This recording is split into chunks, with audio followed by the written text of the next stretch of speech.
Solar commission മുന്നിൽ മുഖ്യമന്ത്രി ഉമ്മൻചാണ്ടി നുണ പറഞ്ഞതായി കമ്മീഷന്റെ സ്ഥിരീകരണം. മുഖ്യമന്ത്രിയെ വീണ്ടും വിസ്തരിക്കണമെന്ന ലോയേഴ്സ് യൂണിയന്റെ ഹർജി പരിഗണിക്കവെയാണ് മുഖ്യമന്ത്രി നുണ പറഞ്ഞതായുള്ള കമ്മീഷന്റെ സ്ഥിരീകരണം. സരിതയുടെ അഭിഭാഷകൻ ഫെനി ബാലകൃഷ്ണൻ തന്നെ വിളിച്ചിട്ടില്ല എന്നായിരുന്നു മുഖ്യമന്ത്രി കമ്മീഷന് മുന്നിൽ മൊഴി നൽകിയത്. എന്നാൽ ഫെനി മുഖ്യമന്ത്രി വിളിച്ചതിന്റെ രേഖകൾ കമ്മീഷന്റെ പക്കലുണ്ടെന്ന് ജസ്റ്റിസ് ശിവരാജൻ വ്യക്തമാക്കി. എന്തിന് നുണ പറഞ്ഞുവെന്ന് മുഖ്യമന്ത്രിയെ ഇപ്പോൾ വിളിച്ച് ചോദിക്കണോ എന്ന് കമ്മീഷൻ ചോദിച്ചു. ഹർജി കമ്മീഷൻ പിന്നീട് പരിഗണിക്കും. KG ദിനകർ വിവരങ്ങളുമായി ചേരുന്നു. ദിനകർ പറയൂ. സുരാജ്, മുഖ്യമന്ത്രി ഉമ്മൻചാണ്ടി കളവ് പറഞ്ഞതായിട്ടാണ് സോളാർ കമ്മീഷന് മുൻപാകെ കളവ് പറഞ്ഞതായി വ്യക്തമായിരിക്കുന്നു. സരിത നായരുടെ അഭിഭാഷകൻ ഫെനി ബാലകൃഷ്ണൻ തന്നെ വിളിച്ചിട്ടില്ല എന്നായിരുന്നു മുഖ്യമന്ത്രി ഉമ്മൻചാണ്ടി സോളാർ കമ്മീഷന് മുൻപാകെ മൊഴി നൽകിയത്. 14 മണിക്കൂർ നീണ്ട മുഖ്യമന്ത്രിയെ 14 മണിക്കൂർ സോളാർ കമ്മീഷൻ വിസ്തരിച്ചിരുന്നു. ഇതിനിടയിലാണ് ഫെനി ബാലകൃഷ്ണൻ തന്നെ വിളിച്ചിട്ടില്ല എന്ന് മുഖ്യമന്ത്രി മൊഴി നൽകിയത്. എന്നാൽ ഇത് തീർത്തും കളവാണ് എന്നാണ് ഇപ്പോൾ ബോധ്യപ്പെട്ടിരിക്കുന്നത്. സോളാർ കമ്മീഷൻ ഇന്ന് വ്യക്തമാക്കിയതും അതുതന്നെയാണ്. സോളാർ കമ്മീഷൻ മുൻപാകെ ഇത് സംബന്ധിച്ച് തെളിവുണ്ട്. ഫെനി ബാലകൃഷ്ണൻ മുഖ്യമന്ത്രിയെ വിളിച്ചിട്ടുണ്ട് എന്നുള്ളതിന് വ്യക്തമായ തെളിവുകളുണ്ട്. തെളിവുകളുടെ അടിസ്ഥാനത്തിലാണ് താൻ ഇക്കാര്യം ചൂണ്ടിക്കാട്ടുന്നത് എന്നും സോളാർ കമ്മീഷൻ വ്യക്തമാക്കുകയുണ്ടായി. ഇതിന്റെ അടിസ്ഥാനത്തിൽ മുഖ്യമന്ത്രിയെ വീണ്ടും വിസ്തരിക്കണം എന്നുള്ള ആവശ്യം ഓൾ ഇന്ത്യ ലോയേഴ്സ് യൂണിയൻ ആവശ്യപ്പെട്ടു. ഇക്കാര്യം കൂടുതൽ കാര്യങ്ങൾ പരിശോധിച്ച ശേഷം ഇക്കാര്യത്തിൽ തീരുമാനം കൈക്കൊള്ളാം എന്നാണ് സോളാർ കമ്മീഷൻ വ്യക്തമാക്കിയിട്ടുള്ളത്. ഇതോടെ മുഖ്യമന്ത്രി ഉമ്മൻചാണ്ടി സോളാർ കമ്മീഷന് മുൻപാകെ കളവ് പറഞ്ഞത് എന്തിന് എന്നുള്ള ചോദ്യമാണ് ഇവിടെ പ്രസക്തമാകുന്നത്. അതല്ല, ഫെനി ബാലകൃഷ്ണൻ തന്നെ വിളിച്ചിട്ടുണ്ട് എന്ന് മുഖ്യമന്ത്രി എന്തുകൊണ്ട് അന്ന് പറഞ്ഞില്ല? കളവ് പറഞ്ഞത് എന്തിന് എന്നുള്ള ചോദ്യം ഇവിടെ പ്രസക്തമാവുകയാണ്. സുരാജ്, KG ദിനകറാണ് വിവരങ്ങൾ പങ്കുവച്ചത്. ഇന്ത്യൻ വിദേശകാര്യ സെക്രട്ടറി എസ് ജയശങ്കറുമായി പാക് വിദേശകാര്യ സെക്രട്ടറി ചർച്ച നടത്തി. കശ്മീർ അടക്കമുള്ള വിഷയങ്ങൾ ചർച്ച ചെയ്തതായി പാക് വിദേശകാര്യ സെക്രട്ടറി അറിയിച്ചു. ഹാർട്ട് ഓഫ് ഏഷ്യ സംഗമത്തിൽ പങ്കെടുക്കുന്നതിനായാണ് പാക് വിദേശകാര്യ സെക്രട്ടറി ഐസാസ് അഹമ്മദ് ചൌധരി ദില്ലിയിലെത്തിയത്. 3 മാസത്തിന് ശേഷമാണ് ഇന്ത്യ പാക് നയതന്ത്ര ചർച്ച നടക്കുന്നത്.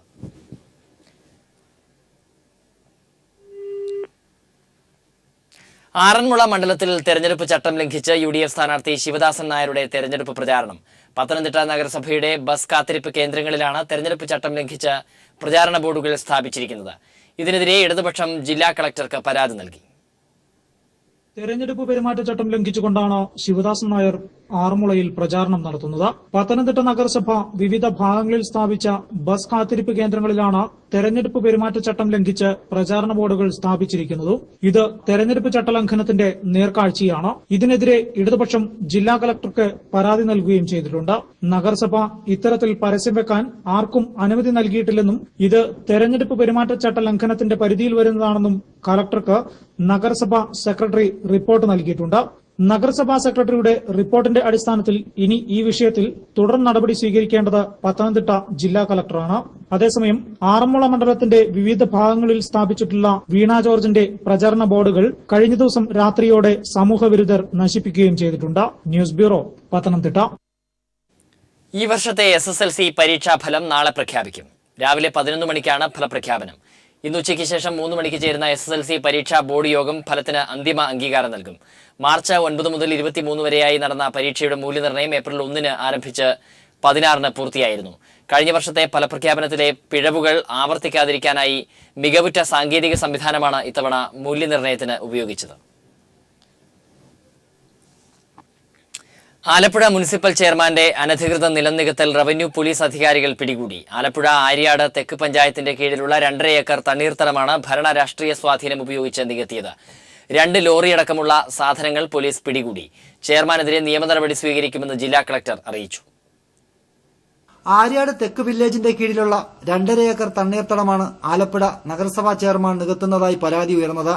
ഇതിന്റെ അടിസ്ഥാനത്തിൽ റവന്യൂ പോലീസ് അധികാരികൾ സ്ഥലത്തെത്തി നികത്താൻ ഉപയോഗിച്ച ലോറികളടക്കം കസ്റ്റഡിയിലെടുത്തു. ആര്യാട് തെക്ക് വില്ലേജിന്റെ കീഴിലുള്ള സർവേ നമ്പർ 108/3 ബ്ലോക്ക് നമ്പർ 137 പ്രകാരമുള്ള സ്ഥലം നിലവിൽ മുനിസിപ്പൽ ചെയർമാനും കോൺഗ്രസ് നേതാവുമായ തോമസ് ജോസഫിന്റെ പേരിലുള്ളതാണ്. ചെയർമാന്റെ സ്വാധീനം അതോടൊപ്പം ഇപ്പൊ തന്നെ ഉണ്ടല്ലോ, ഇത് നികത്തുന്ന വിഷയം പറയുമ്പോൾ ചെയർമാന്റെ ഗുണ്ടകൾ ഉൾപ്പെടെ വന്നിരിക്കുകയാണ്. ഇത് ജനങ്ങൾക്ക് ഉൾപ്പെടെ നാട്ടുകാർക്കൂടെ ഭീഷണിപ്പെടുത്തിക്കൊണ്ട് ഇവർ കാര്യങ്ങൾ ചെയ്തുകൊണ്ടിരിക്കുന്നത്. ഇവർ നിരന്തരം ഭീഷണിയാണ്. ഇവിടെ എന്തിന് വില്ലേജ് ഓഫീസർ ഇപ്പൊ വില്ലേജ് ഓഫീസറെ ഫോണിൽ വിളിച്ച് ഭീഷണിപ്പെടുത്തി. സർവ്വ ആൾക്കാരും ഭീഷണിയുടെ സ്വരമാണ് ഉയർത്തുന്നത്. ചെയർമാൻ ഭീഷണിയുടെ സ്വരത്തിലാണ് ഈ നാട്ടുകാരെ മുഴുവൻ സ്വാധീനിക്കാൻ ശ്രമിക്കുന്നത്. പല ആൾക്കാർക്ക് ഞങ്ങൾക്ക് നാട്ടുകാർക്ക് പൊതുവെ ഞങ്ങൾക്ക് എതിർപ്പുള്ളത്. അനധികൃത നികത്തൽ തടയാനെത്തിയ നാട്ടുകാരെ ഗുണ്ടകളെ ഉപയോഗിച്ച് ഭീഷണിപ്പെടുത്താൻ ശ്രമിച്ചതായും പരാതിയുണ്ട്. ജില്ലാ കളക്ടർ നേരിട്ടിടപെട്ടാണ് നികത്തൽ നിർത്തിവയ്ക്കാൻ ഉത്തരവിറക്കിയത്. അനധികൃത നിർമ്മാണത്തിനും നിലം നികത്തുന്നതിനുമെതിരെ നടപടി സ്വീകരിക്കേണ്ടവർ തന്നെ ഭരണരാഷ്ട്രീയ സ്വാധീനം ഉപയോഗിച്ച് നടത്തിയ നടപടിക്കെതിരെ ശക്തമായ പ്രതിഷേധമാണ് നാട്ടിൽ ഉയർന്നുവരുന്നത്. Shajahan, news bureau, Alappuzha. Online business ഗ്രൂപ്പായ ആമസോൺ ഇന്ത്യയുടെ മാനേജിംഗ് ഡയറക്ടർ അമിത് അഗർവാളിനെ ആമസോൺ ഗ്രൂപ്പിന്റെ സീനിയർ ടീമിലേക്ക് നിയമിച്ചു. ആമസോൺ ഗ്രൂപ്പ് സ്ഥാപകനും സിഇഒയുമായ ജെഫ് ബെൻസൺസിന്റെ ടീമിനൊപ്പമാകും അമിത് അഗർവാൾ ഇനി പ്രവർത്തിക്കുക. ആമസോൺ ഇന്ത്യയിലെ പ്രവർത്തന മികവ് കണക്കിലെടുത്താണ് തീരുമാനം. ആമസോൺ ഇന്ത്യൻ സവിശേഷമായ പ്രകടനമാണ് അമിത് കാഴ്ചവെച്ചതെന്ന് അമിത്തിനെ എസ് ടീമിലേക്ക് സ്വാഗതം ചെയ്തുകൊണ്ടുള്ള ഇമെയിലിൽ ജെഫ് ബെസൻ പറഞ്ഞു. അധോലോക നേതാവ് ദാവൂദ് ഇബ്രാഹിമിന് ഗുരുതര രോഗമെന്ന് റിപ്പോർട്ട്. കാലിൽ വ്രണം വന്ന് മരവിച്ച് നടക്കാനാവാത്ത അവസ്ഥയിലാണെന്നാണ് റിപ്പോർട്ടുകൾ. എന്നാൽ വാർത്ത തെറ്റാണെന്ന വാദവുമായി ദാവൂദിന്റെ സഹായി ഛോട്ടാ ഷക്കീൽ രംഗത്തെത്തി. ദാവൂദിന്റെ കാലുകളിൽ വ്രണമാണെന്നും കാലുകൾ മരവിച്ച അവസ്ഥയിലാണെന്നുമാണ് രഹസ്യാന്വേഷണ ഉദ്യോഗസ്ഥരെ ഉദ്ധരിച്ച് CNN ന്യൂസ് 18 റിപ്പോർട്ട് ചെയ്തത്. കാലുകൾ മുറിച്ചു കളയേണ്ടി വരുമെന്നും ജീവന് ഭീഷണിയുണ്ടെന്നും റിപ്പോർട്ടിലുണ്ട്. കാലുകളിൽ വന്ന വ്രണം അതിവേഗം പടരുന്നുവെന്നാണ് വന്ന റിപ്പോർട്ട്. രക്തസമ്മർദ്ദമോ പ്രമേഹം ഉയർന്നതോ ആകാം ഇതിന് കാരണമെന്നും അറിയുന്നു. ലിയാഖത്ത് നാഷണൽ ഹോസ്പിറ്റലിലും കമ്പൈൻഡ് മിലിറ്ററി ഹോസ്പിറ്റലിലുമാണ് ചികിത്സയെന്നും രഹസ്യാന്വേഷണ ഉദ്യോഗസ്ഥർക്ക് വിവരം ലഭിച്ചിട്ടുണ്ട്. ദാവൂദിന്റെ കറാച്ചിയിലെ വീടിന് പുറത്ത് ഏതാനും ഡോക്ടർമാരെ കഴിഞ്ഞ ദിവസം കണ്ടതായി റിപ്പോർട്ടുകളിൽ പറയുന്നു. എന്നാൽ വാർത്ത തെറ്റാണെന്ന വാദവുമായി സഹായി ഛോട്ടാ ഷക്കീൽ രംഗത്തു വന്നു. ദാവൂദ് പൂർണ്ണ ആരോഗ്യവാനാണെന്നും രഹസ്യാന്വേഷണ ഏജൻസി നൽകിയ വിവരം തെറ്റാണെന്നും ഛോട്ടാ ഷക്കീൽ ഒരു ദേശീയ മാധ്യമത്തോട് പറഞ്ഞു. ഡി കമ്പനിയുടെ ബിസിനസ് തകർക്കാൻ എതിരാളികൾ പടച്ചുവിട്ട വാർത്തയാണെന്നാണ് ഛോട്ടാ ഷക്കീലിന്റെ വാദം. National desk. നിയമസഭാ തെരഞ്ഞെടുപ്പ് മുൻനിർത്തി സംസ്ഥാനത്തേക്ക് കള്ളപ്പണക്കടത്ത് വ്യാപകമാകുന്നു. തൃശൂർ ഉല്ലൂരിൽ നിർത്തിയിട്ടിരുന്ന കാറുകളിൽ നിന്ന് 3 കോടി രൂപ പിടികൂടി. ആദായനികുതി വകുപ്പാണ് 2 കാറുകളിലായി ഒളിപ്പിച്ചിരുന്ന പണം കണ്ടെത്തിയത്. ഹാൻഡ് ബ്രേക്കിനടിയിൽ ഒളിപ്പിച്ചാണ് കറൻസികൾ കടത്താൻ ശ്രമിച്ചത്. സംഭവത്തിൽ 2 പേരെ കസ്റ്റഡിയിലെടുത്തു. ഉല്ലൂർ നിയമസഭാ മണ്ഡലത്തിലെ അഞ്ചേരിയിൽ നിന്നാണ് കാറുകളിൽ ഒളിപ്പിച്ചു കടത്തിയ 3.5 കോടി രൂപ ആദായനികുതി വകുപ്പ് ഉദ്യോഗസ്ഥർ കണ്ടെത്തിയത്. മലപ്പുറം രജിസ്ട്രേഷനിലുള്ള കാറുകളിലാണ് ഹാൻഡ് ബ്രേക്കിനിടയിൽ ഒളിപ്പിച്ച പണം കടത്തിയത്. 2 കാറുകളിൽ നിന്നായി 3 കോടിയിലധികം രൂപയാണ് സ്പെഷ്യൽ സ്ക്വാഡ് പിടികൂടിയത്. 1000, 500, 100 രൂപ കെട്ടുകളിലായിരുന്നു പണം. കാറുകളുമായി എത്തിയ 2 പേരെ സംഘം കസ്റ്റഡിയിലെടുത്തു. സ്വർണ്ണാഭരണശാലകളിലേക്കായി എത്തിച്ച പണമാണെന്നാണ് വിശദീകരണം. എന്നാൽ പണത്തിന്റെ ഉറവിടം വ്യക്തമാക്കുന്ന രേഖകളൊന്നും ഇവരുടെ കൈവശമില്ല. നിയമസഭാ തെരഞ്ഞെടുപ്പുമായി ബന്ധപ്പെട്ട കേരളത്തിലേക്ക് കടത്തിയ കള്ളപ്പണമാണെന്ന് ആദായനികുതി വകുപ്പ് ഉദ്യോഗസ്ഥർ സംശയിക്കുന്നു. തെരഞ്ഞെടുപ്പ് അടുത്തതോടെ അനധികൃതമായി കടത്തിക്കൊണ്ടുവന്ന കോടിക്കണക്കിന് രൂപയാണ് കഴിഞ്ഞ 1 മാസത്തിനിടെ സംസ്ഥാനത്തിന്റെ വിവിധ ഭാഗങ്ങളിൽ നിന്ന് പിടിച്ചെടുത്തത്. രേഖകളില്ലാതെ പണം കടത്തിയ സംഭവത്തിൽ ആദായനികുതി വകുപ്പ് കേസെടുത്തു. News bureau, Thrissur. വയനാട്ടിൽ ഇത്തവണ തീപാറും പോരാട്ടമാണ്. ന്യൂനപക്ഷ വോട്ടുകളും അടിയൊഴുക്കുകളും പ്രവചനങ്ങളെ നിഷ്പ്രഭമാക്കുന്ന മണ്ഡലത്തിൽ സംസ്ഥാനത്തെ തന്നെ മികച്ച പോരാട്ടങ്ങളിൽ ഒന്നാണ് നടക്കുക എന്നത് ഉറപ്പാണ്. ജില്ലാ ആസ്ഥാനത്ത് ഇത്തവണ തീപാറുന്ന പോരാട്ടമാണ്. മണ്ഡലം തിരിച്ചുപിടിക്കുവാനുള്ള തീവ്ര ശ്രമത്തിലാണ് LDF. കർഷക ആദിവാസി സമരങ്ങളിലും വികസന പ്രക്ഷോഭങ്ങളിലും നായകനായ CK ശശീന്ദ്രനാണ് LDFനായി രംഗത്തിറങ്ങുന്നത്. സിറ്റിംഗ് MLA MV ശ്രേയാംസ്കുമാർ തന്നെയാണ് മറുഭാഗത്ത്. BJP രംഗത്തിറക്കിയിരിക്കുന്നത് മുൻ ജില്ലാ പ്രസിഡന്റ് K സദാനന്ദനെയാണ്. കഴിഞ്ഞ തദ്ദേശ തെരഞ്ഞെടുപ്പിൽ മണ്ഡലപരിധിയിലെ 10 പഞ്ചായത്തുകളിൽ 8ലും ഭരണം നേടാനായതിന്റെ ആത്മവിശ്വാസമാണ് LDFന്. പൊതുവെ ജനങ്ങൾക്കിടയിൽ നല്ല സ്വീകാര്യതയും ഇടതുപക്ഷ ജനാധിപത്യ മുന്നണിക്ക് അനുകൂലമായിട്ടുള്ള അഭിപ്രായങ്ങളും നല്ല രീതിയിൽ മണ്ഡലത്തിന്റെ എല്ലാ ഭാഗങ്ങളിലും നിലനിൽക്കുന്നു എന്നുള്ളതും ഇടതുപക്ഷ ജനാധിപത്യ മുന്നണിയുടെ വിജയത്തിന് വലിയ പ്രയോജനം നൽകുമെന്നാണ് പ്രതീക്ഷിക്കുന്നത്. ഇത്തവണയും UDFനൊപ്പം വിജയം ആവർത്തിക്കാനാകുമെന്നാണ് MV ശ്രേയാംസ്കുമാർ പ്രതീക്ഷിക്കുന്നത്. വികസനം തന്നെ പ്രധാന പ്രചാരണ വിഷയമാക്കിയുള്ള 2ാം ഘട്ട പ്രവർത്തനങ്ങളിലേക്ക് അദ്ദേഹവും കടന്നുകഴിഞ്ഞു. ആത്മവിശ്വാസം തന്നെയാണ്. കാരണം ജനങ്ങളുടെ പ്രതികരണം വളരെ പോസിറ്റീവാണ്. കോട്ടയം മേഖലയിൽ പോയപ്പോൾ വളരെ നല്ല പ്രതികരണം കിട്ടിയത്. BJP സ്ഥാനാർത്ഥി K സദാനന്ദൻ ആദ്യഘട്ട പ്രചാരണ പ്രവർത്തനങ്ങൾ പൂർത്തിയാക്കി കഴിഞ്ഞു. കഴിഞ്ഞ തദ്ദേശ തെരഞ്ഞെടുപ്പിൽ വോട്ടിംഗ് ശതമാനത്തിലുണ്ടായ വർധനവാണ് BJPയുടെ പ്രതീക്ഷ. BDJS പോലെയുള്ള ശക്തികൾക്കൊക്കെ എല്ലാ സ്ഥലത്തും അത്യാവശ്യം ശക്തിയുള്ളതാണ്. മറ്റ് മേഖലകളിൽ PC തോമസിന്റെ പാർട്ടിക്കും അതുപോലെ തന്നെ മറ്റു പാർട്ടികളൊക്കെ ചെറിയ കക്ഷികളാണെങ്കിലും അവരുടെയൊക്കെ യോജിപ്പ് എന്ന നിലയ്ക്ക്, ഒരു മുന്നണി എന്ന നിലയ്ക്ക് വളരെ പോസിറ്റീവായിട്ടുള്ള ഒരു ഘടകമായിട്ട് അതിനെ കാണുന്നത്.